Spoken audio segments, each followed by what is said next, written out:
Para muhibbin rahimakumullah, al-haditsus tsani wal arba'un, hadis yang kedua sesudah 40 hadis, dan ini merupakan hadis penutup dari kitab Arba'in Nawawiyah. An Anas bin Malik radhiyallahu anhu qala sami'tu Rasulullah sallallahu alaihi wasallam yaqul qala Allah ta'ala ya ibna Adam innaka ma da'awtani wa rajawtani ghafartu laka ala ma kana minka wa la ubali ya ibna Adam law balagat dhunubuka anana as-sama thumma astaghfartani ghafartu laka ya bana Adam innaka law ataitani bi qurabil ardi khataya thumma laqitani la tusyriku bi syai'a la ataituka bi qurabiha maghfirah. Rawahu Tirmidzi wa qala haditsun hasanun sahih. Dari Anas bin Malik radhiyallahu anhu, beliau berkata, aku mendengar Rasulullah sallallahu alaihi wasallam bersabda, Allah subhanahu wa ta'ala telah berfirman, wahai anak Adam, sesungguhnya engkau selama berdoa kepadaku dan mengharapkan rahmatku, niscaya aku ampuni bagi engkau atas sesuatu yang ada daripada engkau. Wala ubali, dan aku tidak peduli berapa banyak dosa-dosa yang kau lakukan itu. Wahai anak Adam, jikalau sampai dosa-dosa engkau itu ke atas awan di langit, kemudian engkau minta ampun kepadaku, niscaya aku ampuni bagi engkau.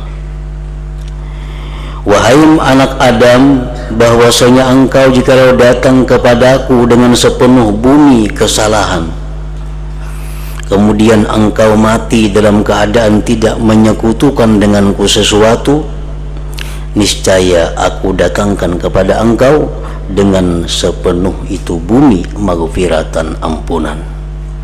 Rawahu Tirmidzi wa qala haditsun hasanun sahih. Para muhibbin rahimakumullah, qad tadammana hadzal hadis al-asbab ats-tsalasah yahsulu bihal maghfirah. Hadis ini mengandung 3 sebab yang hasil dengannya 3 sebab itu ampunan dari Allah subhanahu wa ta'ala. Walaupun sangat banyak usaha-usaha yang kita lakukan untuk mendapatkan ampunan dari Allah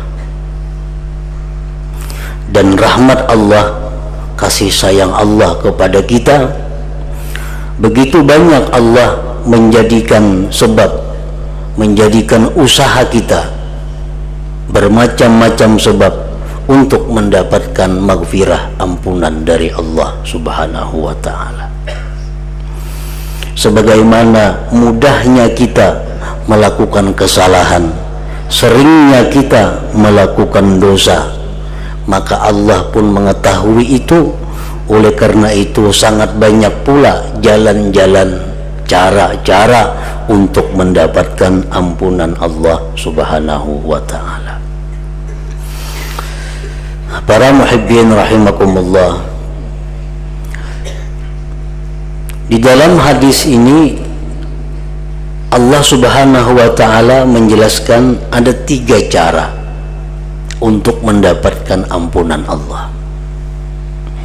Ahaduha, salah satunya, ad-du'a ma'ar raja, doa disertai harapan, doa disertai sangkaan yang baik kepada Allah, doa yang disertai dengan keyakinan bahwa Allah mengampuni dosa. Seperti doa kita, Allahumma ghfirli zunubi, Allahumma ghfirli zunubi, ya Allah ampunilah bagiku dosa-dosaku. Nah, ini merupakan doa yang kita ucapkan bila disertai dengan harapan yang penuh, disertai dengan husnuzan kepada Allah, maka doa ini akan bermanfaat untuk mendatangkan ampunan Allah. Rabbighfirli sama aja, wa tub alayya innaka antat tawwabur rahim. Allahumma ghfirli wa liwalidayya warhamhuma kama rabbayani shaghira. Nah, ini contoh-contoh doa untuk meminta ampun kepada Allah. Qala ba'duhum wa min ahammi ma yas'alu 'abdu rabbahu maghfirata dzunubihi wa ma yastalzimu dzalika an-najati minan nar wa dukhulil jannah. Berkata sebagian ulama bahwa setengah yang paling penting, sebagian dari yang paling penting yang meminta si hamba kepada Tuhannya adalah pengampunan dosa. Ini termasuk yang penting kita minta kepada Allah. Di samping kita minta petunjuk ke jalan yang lurus, kita minta hidayah, kita minta macam-macam, tapi hendaknya jangan kita lupakan, bahkan hendaknya di awal-awal permintaan kita kepada Allah itu adalah pengampunan dosa terlebih dahulu. Allahumma ghfirli, ya Allah ampunilah aku.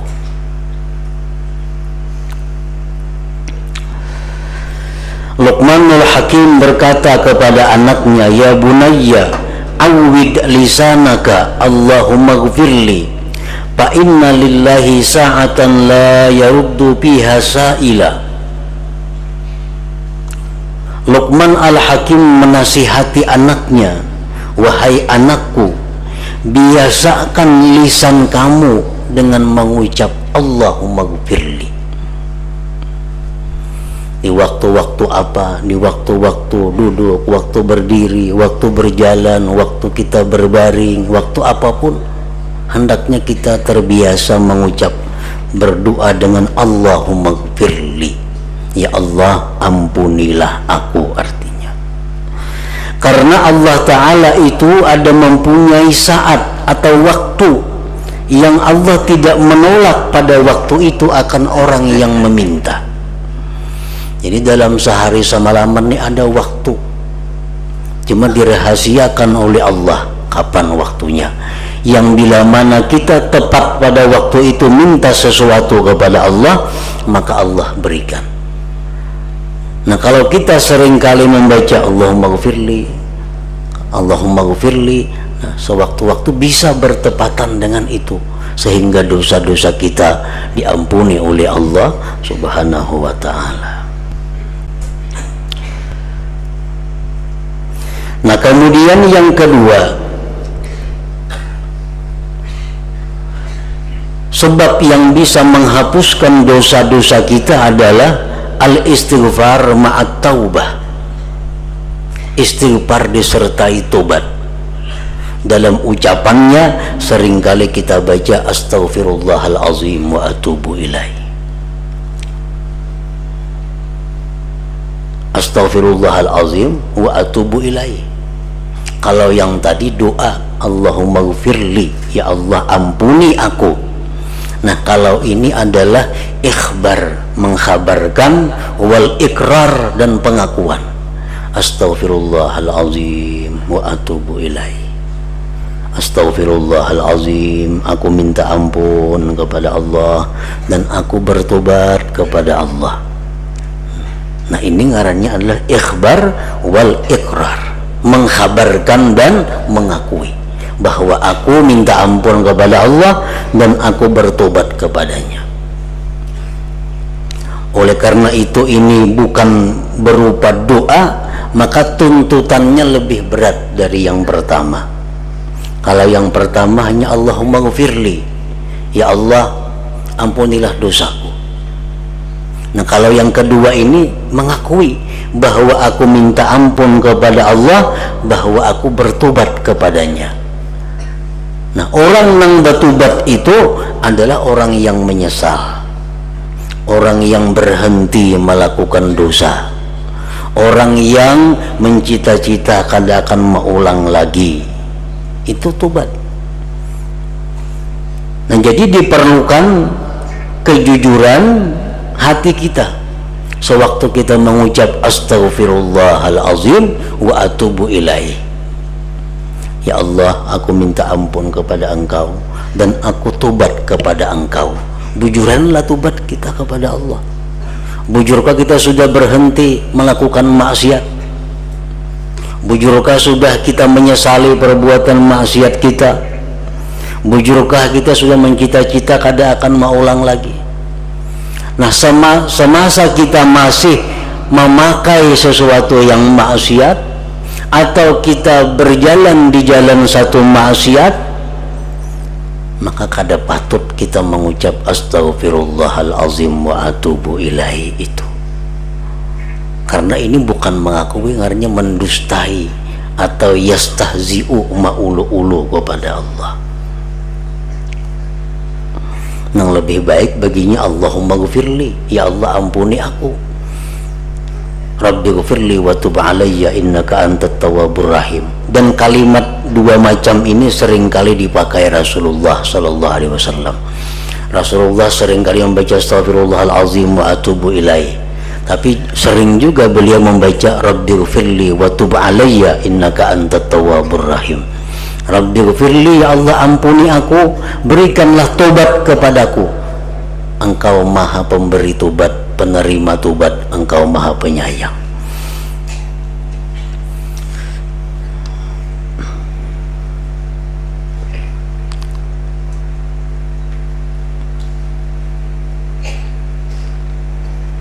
Qala ba'duhum, berkata sebagian ulama, salasatun la yanfa'u bihimul istighfar. Ada tiga yang tidak bermanfaat dengan mereka istighfar.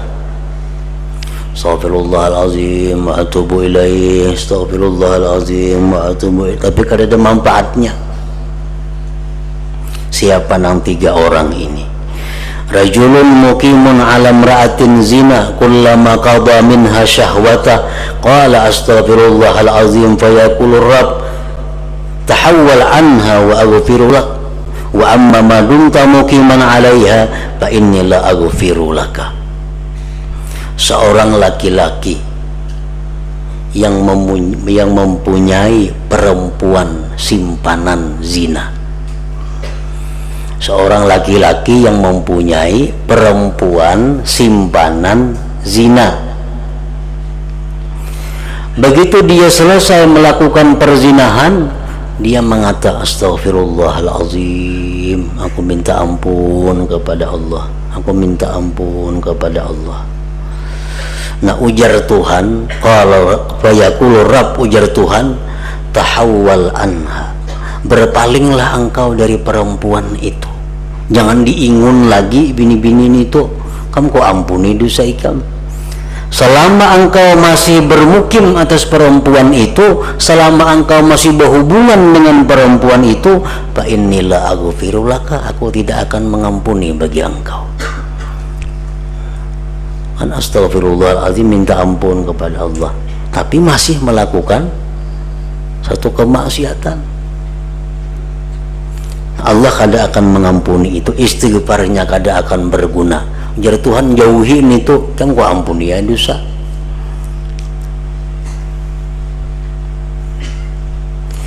Wa rajulun 'indahu malul ghair fayaqulu astaghfirullahalazim ba'dama akala mala fulan fayaqulu ta'ala rudda ilaihi mala wa aghfiru laka wa amma ma lam tarudda fala aghfiru laka.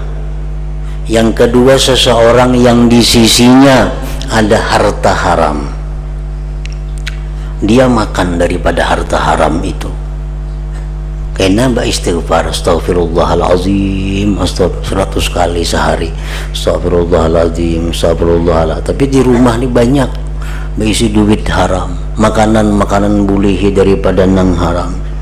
Istighfarnya banyak, astagfirullah, astagfirullah wa atubu ilaih. Ujar Tuhan apa? Bulikakan harta itu lawan ampunnya.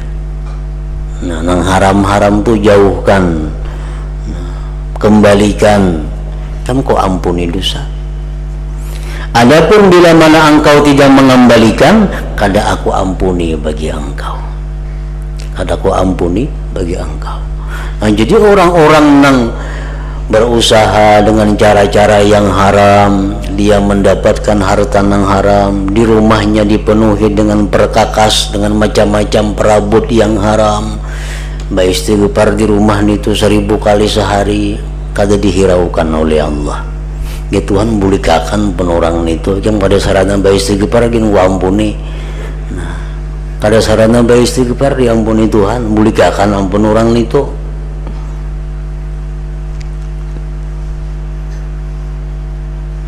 Layam pak kada bermanfaat, jauh lawan berpahala, artinya berpahala kada, manfaat kada ada. Yang ketiga, warajulun talabbasa bima'siyatin wa huwa yaqulu astaghfirullahal azim bala yughfaru lahu. Yang ketiga adalah seseorang yang berpakaian dengan maksiat, berpakaian dengan satu kemaksiatan, dia mengatakan astagfirullahalazim, astagfirullahalazim. Nah, kada bermanfaat istighfar itu.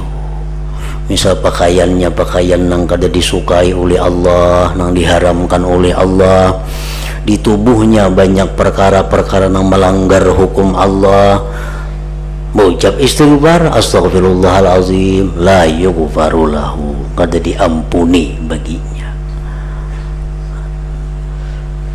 Jadi artinya istighfar itu bermanfaat apabila disertai dengan tobat. Nah, disertai dengan tobat. Berhenti menyesal, berhenti berputus, artinya berputus. Jangan lagi disimpani, jangan lagi diingun. Amun masih disimpani barang maksiat itu, masih diingun barang maksiat itu, ngarannya belum putus lagi.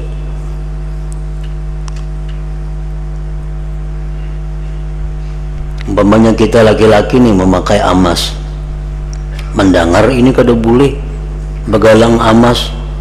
Si laki-laki ini hampir begalang amas di anak di lemari, itu kada putus lagi ngarannya. Nang putus kayak apa? Dijual, nah dijadiakan duit atau diberiakan lawan siapa nang boleh memakainya, nah itu putus ngarannya. Nah sudah itu ayo haba istighfar. Jadi menyesal, berputus hubungan lawan maksiat, bercita-cita kada mau ulang lagi, hanyar itu istighfar berguna, hanyar istighfar itu bermanfaat. Jadi memakai amas laki-laki itu kada boleh dalam keadaan apapun, dalam keadaan guring, dalam keadaan beribadah, dalam keadaan berjalan biasa, kada boleh memakai amas itu. Nah selama masih amas itu dipakai atau disimpani, kita beristighfar, dosa kita kada diampuni.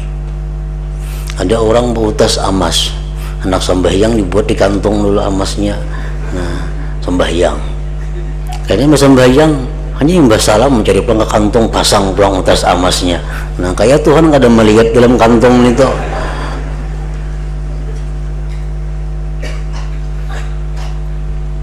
Jual amasnya itu, atau beriakan lawan bini-bini yang boleh memakai amas. Anyar istighfar, nah bermanfaat istighfar itu. Wa rajulun talabbasa bi ma'siyatin wa huwa yaqulu astaghfirullahal azim fala yughfaru lahu. Seseorang yang mengatakan, yang masih berpakaian dengan maksiat, berpakaian dengan maksiat itu umum, bukan hanya berpakaian baju, ada apapun.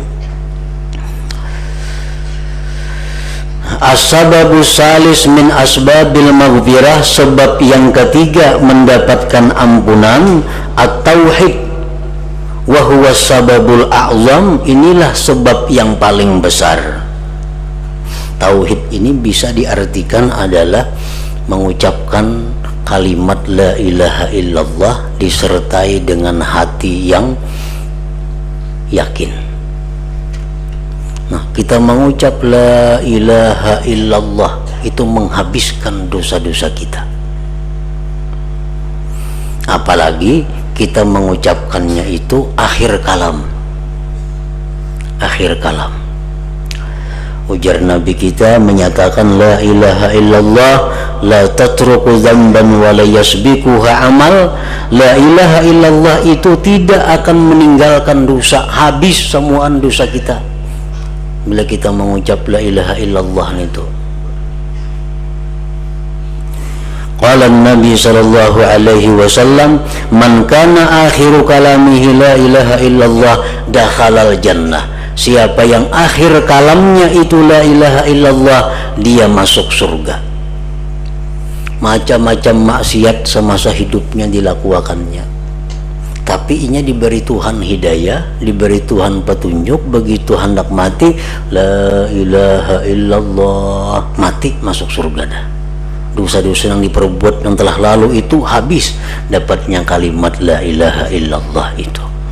Nah, inilah sababul a'zam, sebab yang paling besar mendapatkan ampunan dari Allah Subhanahu wa ta'ala.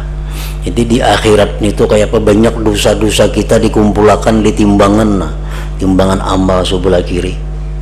Buat dosa sampai tinggi. Nah, timbangan itu barat sebelah kiri. Oh, sekalinya orang ini ada besi amal lagi sebuting yang belum dibuat, yaitu kalimat la ilaha illallah. Begitu diandak la ilaha illallah itu ketimbangan sebelah kanan, tajunggat sebelah kiri naik ke atas, artinya barat sebelah kanan. Nah, jadi jar Nabi tadi apa? La ilaha illallah la tatruku dzamban wa la yasbiquha amal. Kalimat la ilaha illallah itu tidak meninggalkan dosa. Dosa apapun terhapus dengan kita membaca la ilaha illallah, dan tidak bisa mendahului akan dia oleh amal apapun. Nah, para muhibbin rahimakumullah, para ulama mengajarkan kepada kita kaifiyat atau cara-cara bagaimana kita bisa mengatakan, mengucapkan la ilaha illallah itu. Terutama yang paling diharapkan itu adalah waktu penutup hidup kita. Nah, mereka mengajarkan ada dua jalan untuk bisa membaca kalimat itu di akhir hayat. Yang pertama, iksaruhu bihalil hayat, memperbanyaknya pada waktu hidup. Sebab di waktu akhir hayat itu apa yang paling banyak itu yang terlintas di hati. Mungkin kita paling banyak mengatakan anak-anak yang timbul di hati waktu itu. Mungkin kita paling banyak mengatakan sapi yang timbul. Banyak bisi sapi orang di mana-mana. Hari-hari mengatakan sapi yang dianu kayak apa, sapi yang dianu kayak apa, sapi dianu kayak apa. Hendak mati sapi timbul. Jadi di akhir hayat itu apa yang sering kita lihat, apa yang sering kita ingat, itu yang timbul. Nah, jadi kalau kita dalam hari-hari ini banyak mengingat la ilaha illallah, di akhir hayat itu yang timbul kalimat la ilaha illallah. Nah, kemudian setelah kita memperbanyak kalimat la ilaha illallah itu, kita menjaga diri daripada sesuatu yang menghalanginya. Ada banyak kalimat la ilaha illallah yang kita baca 25.000 sehari, 30.000 sehari, tapi kita ada melakukan hal-hal yang membuat kita terdinding daripada itu. Nah, ini mesti dijauhi. Apa yang mendinding kita daripada mengucap kalimat la ilaha illallah itu adalah al-kabair, dosa-dosa besar. Dosa-dosa besar. Nah, dosa besar, terutama dosa-dosa besar uququl walidain, durhaka kepada kedua orang tua. Nah, orang ini berapa ribu aja membaca qul la ilaha illallah ini seharinya, tapi amunnya durhaka lawan ibu bapaknya terima kadakawa, terhalang. Seperti yang dikisahkan sahabat di zaman Rasulullah SAW, yaitu Alqamah ngarannya itu. Nah, Alqamah orang yang sangat akrab dengan Rasulullah, orang yang sangat dekat dengan Rasulullah, sembahyang bersama Rasulullah, berjalan-jalan kemana-mana bersama Rasulullah, sahabat bang, berperang bersama Rasulullah, hidup susah nyaman bersama Rasulullah. Tapi begitu Alqamah ini akhir hayatnya menjelang mati, kada bisa mengucap la ilaha illallah, ditalkinkan kada menyahut la ilaha illallah. Ternyata penyakit Alqamah apa? Nah, menyakiti hati ibunya. Nah, dengan cara apa dia menyakiti hati ibunya? Dengan selalu mengutamakan istrinya daripada ibunya. Bini hanya diutamakan, kuitan kada dihirani, sakit hati sih dia. Mungkin kada sakit hati kada apa-apa, ini sih sakit hati. Kita misal memberi bini kita 100.000, sidin beri 10.000, tapi sidin kada sakit hati, suka aja kada jadi masalah. Ini sidin sakit hati. Nah, karena kita terlalu mengutamakan bini kita, sidin sakit hati. Nah, amun ini sebab yang paling besar untuk mendinding kita membaca kalimat la ilaha illallah di akhir hayat itu. Padahal kurang apa lagi nih lawan Nabi hidupnya. Kalau sudah perkara zikir kada kehitungan lagi zikirnya. Tapi karena itu durhaka tadi, tetap kada bisa menyebut la ilaha illallah. Begitu Nabi kita datang, Nabi kita mau urus supaya mamanya meridai, akhirnya dengan mulus bisa mengucap la ilaha illallah sebelum wafatnya. Jadi kuncinya justru di keridhaan ibu. Nah, itu yang pertama. Yang kedua, yang paling berpotensi untuk menghalang daripada mengucap la ilaha illallah itu adalah tarkus salah, orang yang meninggalkan sembahyang. Orang sembahyang ini kada karuan, sembahyang banu kada, sembahyang banu kada. Artinya perhatiannya kepada sembahyang itu kurang.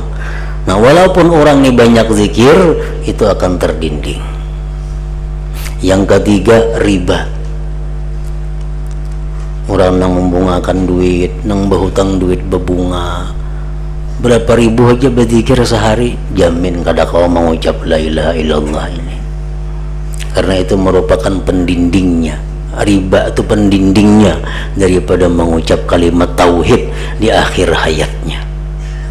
Nah, walhasil seluruh dosa-dosa besar itu menghalangi lisan kita untuk mengucap la ilaha illallah.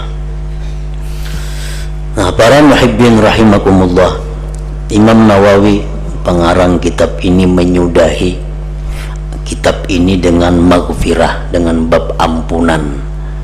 Nah, itu ngarannya tafaul, berharap agar orang-orang yang membaca kitab ini akhirnya mendapat ampunan dari Allah Subhanahu wa ta'ala, dan akhir kalamnya la ilaha illallah.